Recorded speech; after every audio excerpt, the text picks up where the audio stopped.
The Affirmative Action Bill is to increase representation and participation of women in decision-making in all sectors of governance structures and processes.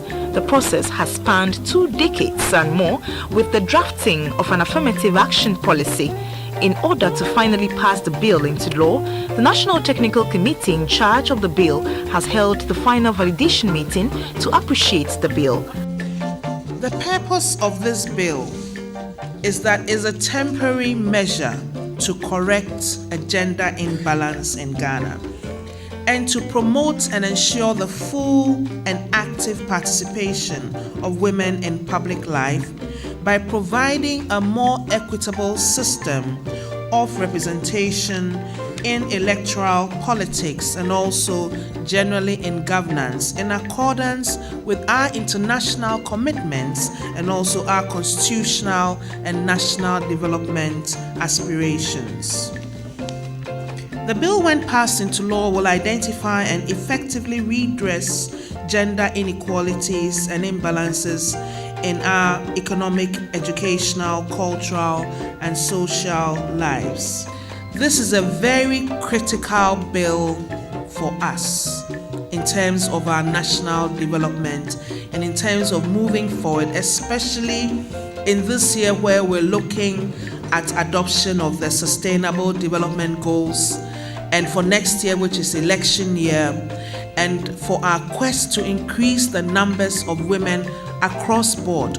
So with your support, the Ministry of Gender, Children and Social Protection was able in 2013 to submit a draft bill, drafting instructions to the Attorney General.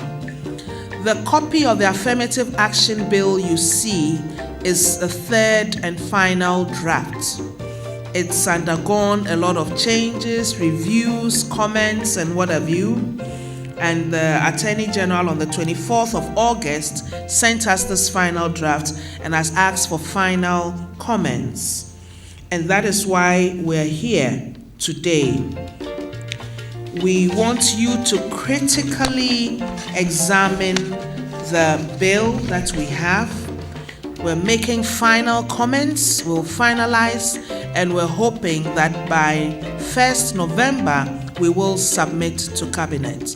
We also have a draft Cabinet memo, which a small team from the technical committee will also be looking at. We will finalize the bill when you have all put in your comments.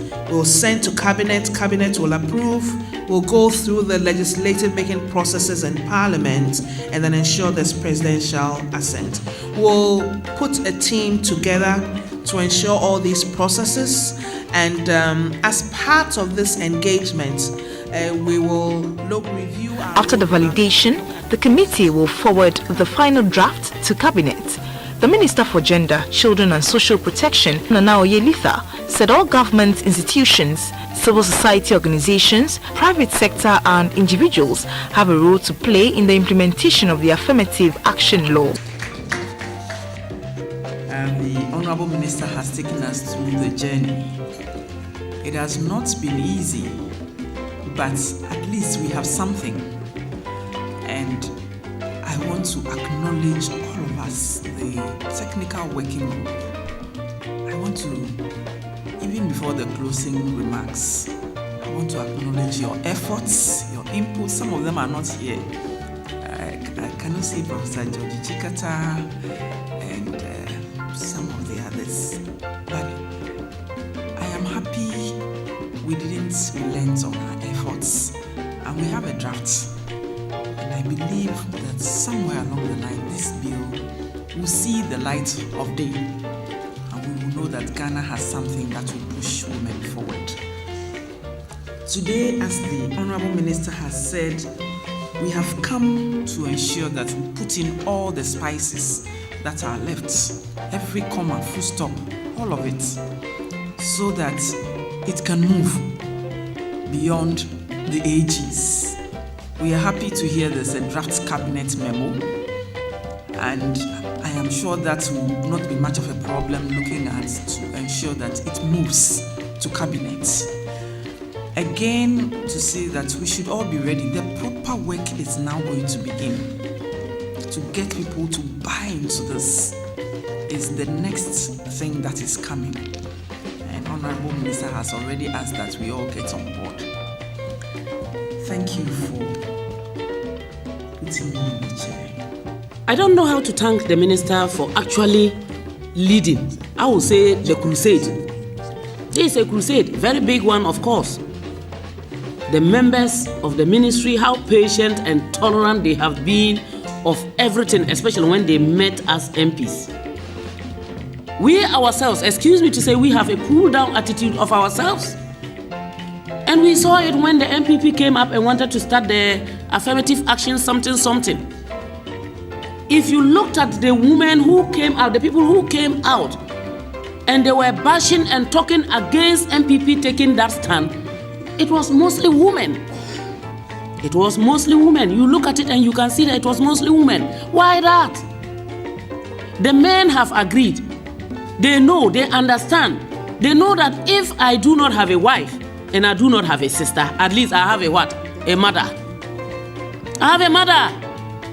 If I have no child, I have a mother. I know it's a woman who gave birth to me. And I know very well that if that mother, that woman for that matter, had not been a good leader, she wouldn't have given birth to me, led me to the extent that I see myself as somebody today. But if we ourselves, we can be the first to come out and hit the streets and hit the mics and show our faces and drag our colleagues down, then we need to ask ourselves a lot of questions. Barry has outlined to us.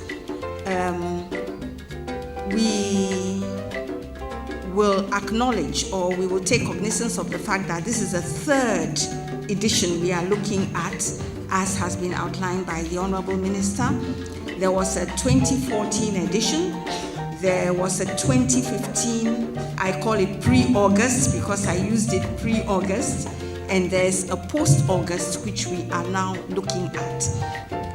This process itself has given us a few challenges, because my first upfront comment is that even though the bill has improved significantly, become stronger, the memorandum is still based on the 2014 edition. So there are some circumstances in which the memorandum is saying something, and the bill itself is saying something else. So our first task is to update the memorandum, especially in view of the cabinet position paper that is going to be presented, because summaries count. For a lot of us, we believe in rapid results. We read the summary and we use it rather than going through the nitty-gritty of the bill. Then on, I think the page, it has to do with the definitions. I think page 29, it says woman, when we say woman, we mean girl. So I'm just wondering why we are saying that, because for girls and women, their experiences are different. So I'm just wondering why we are saying, when we say woman, we also mean girl. It appears that in certain places, we're using the public service and the civil service interchangeably. Because if we use the public service, it allows us to cover all kinds of bases. Because right now, the civil service is very small. The civil service is very small, and the bill is totally silent on the local government service, which has taken up the huge mass of those who used to be in the civil service but are working at the subnational level. So we need to, because even in one of the schedules, the heading is strategies for the civil service. And I would think that we would want to put it public service, so that all those under 190 in the Constitution are covered. Partners unanimously urged Ghanaians to join the crusade to advocate the passing of this bill into law.